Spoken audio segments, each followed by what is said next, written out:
Une taxe de 5 euros pour tenter de lutter contre le surtourisme. C'est ce qu'a mis en place la ville de Venise et ce jusqu'au 27 juillet. Cette mesure avait été déjà appliquée l'an dernier. Elle avait rapporté près de 2,5 millions d'euros à la municipalité.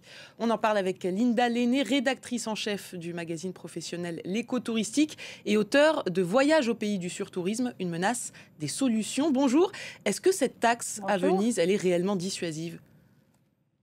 Alors, effectivement, vous le rappeliez, Venise a mis en place une taxe de 5 euros par jour auprès des personnes qui sont juste de passage à la journée.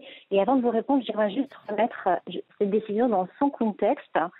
Bien avant la pandémie, il faut savoir que Venise était menacée de rejoindre la liste du patrimoine mondial en péril établie par l'UNESCO.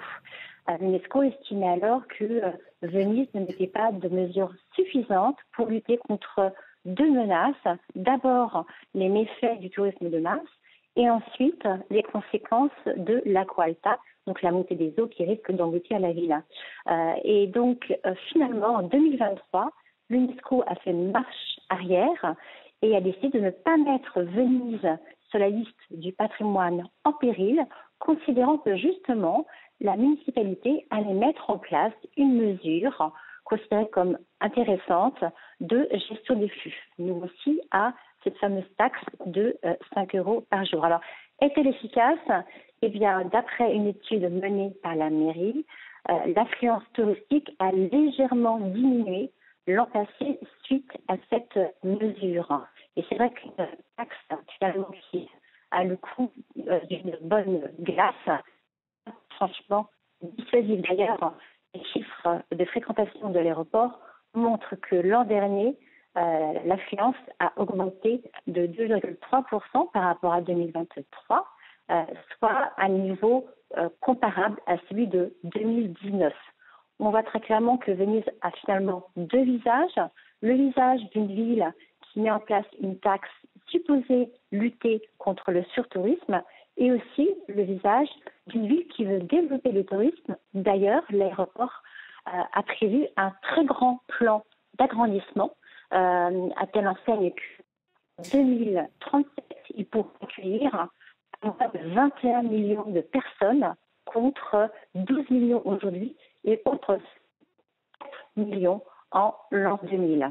Donc finalement, la ville continue à développer de manière structurelle et forte le tourisme.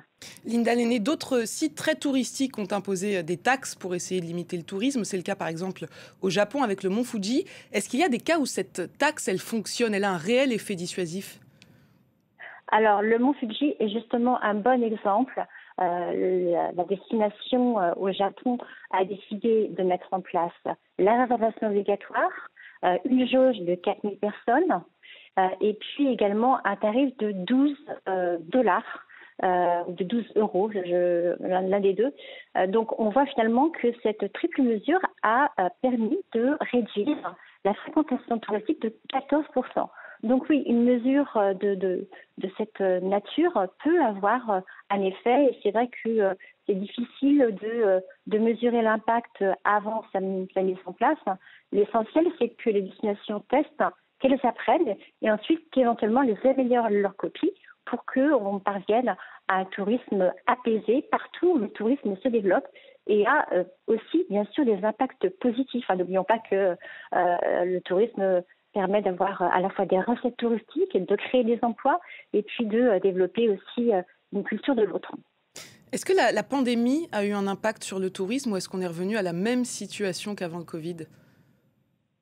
Alors la pandémie a eu un impact immédiat sur le tourisme puisque le secteur a été mis à l'arrêt.